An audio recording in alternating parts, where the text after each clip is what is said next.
Hello everyone, I hope you're enjoying the more cinematic end of year show this year. Now I am going to present for you my research which will focus on answering the question if it is viable to construct a 12,000 square foot family home for under 100k. I chose to research this topic due to my interest in real estate finances and to become familiar with the fundamentals of costings for projects creating designs to meet client budgets. It has been suggested by John Jennings, the architect who succeeds in arranging a comfortable and well-appointed small dwelling will achieve a desirable reputation as well as confer a real benefit upon those with limited means. The average house price in Northern Ireland is at its highest level for more than a decade. The latest analysis indicates that average prices of property sold during the third quarter of 2019 was 171,000. In 2019 there were 2,440 new first-time buyer mortgages completed with an average loan value of 105,000. The average self-build mortgage in the UK was 208,000 with an average loan to value of 62%. This reliance on equity and savings is not available for first-time buyers, thus the current system of lending to the self-build sector therefore favours those who are capital rich and thus significantly disadvantaging younger people and first-time buyers. Barlow et al. Confirmed that the self-build sector served higher income professional households and no longer met the needs of lower income to mid-income households, as it had done from the 1930s to 1970s. This idea presented that fundamental changes need to occur to revise the wrong-headed idea that self-build has now become an elite club open only to the most affluent. I produced a dwelling to technical design stage and presented it to an architect for their opinion and cost-effective suggestions that would save money in the overall production of the dwelling. I kept the substructure cost down by essentially only having 4 load-bearing walls with timber frame internal stud walls, thus resulting in lower foundation costs. To provide an in-depth investigation with real-life context, a case study would require planning approval of an appropriate site to be constructed on.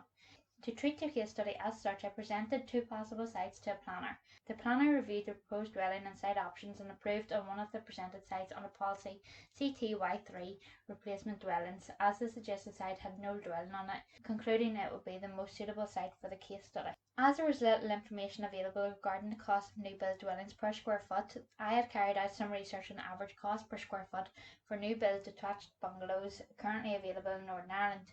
It was found that the average price per square foot was £163.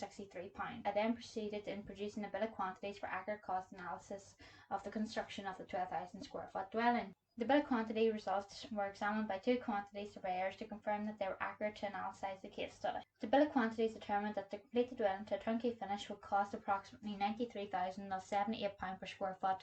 This can be seen in the figures. I've also shown how this compares with the average same size dwelling to be bought, which would be £163 per square foot for a new build dwelling. The bill of quantities produced found that the largest proportion of building costs were the finishes, followed by the substructure.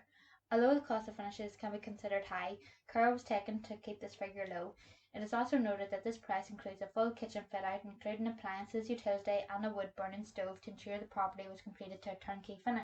To assess the affordability of the dwelling for lower income / first-time buyers, the mortgage affordability calculator found that the mortgage for a case study dwelling with a £15,000 deposit would cost between £325 to £333 a month over 25 years with a loan to value of 83%. Affordability calculations were then also assessed based on the same size dwelling, however to be bought in accordance with the average price per square foot of £163 that was found for the new build detached bungalows in Northern Ireland. The mortgage affordability calculator found that with a £15,000 deposit, the mortgage repayments would cost between £843 to £936 per month over 25 years with a loan to value of 92%.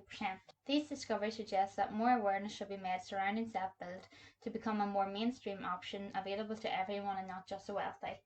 The results show that based on the current average loan value for first-time buyers in Northern Ireland being £105,000, that there is a high possibility that they would be approved for a self-build loan at £93,000.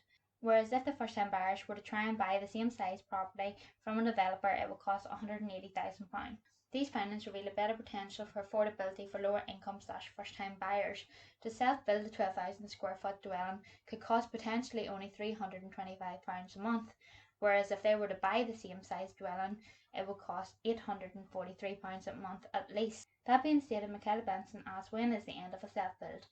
Although the dwelling is move-in ready, finishes such as tarmac, gates, fencing, etc. have not been included in the cost, as essentially these would not be vital and become done successfully when the lower income / first-time buyers accumulate the funds without having to get into financial difficulty. This method of moving into a building site can potentially be the best route for those on lower income / first time buyers to access a self-build club and avoid incurring the cost that purely benefit the developer. As with many self-builds, there's a general expectation that a lot of hard work is required, and maximising the use of family and friends will really help those reap the cost benefit. The findings of the study, based on quantitative analysis of the case study, established that it is in fact viable to build a 12,000 square foot family home for under 100k. Essentially, this research, if nothing else, hopes to acknowledge that the elite club that self-building has somehow become is not only open to the most affluent, and with the correct knowledge is available and open to all. Thank you very much for watching and listening to this presentation.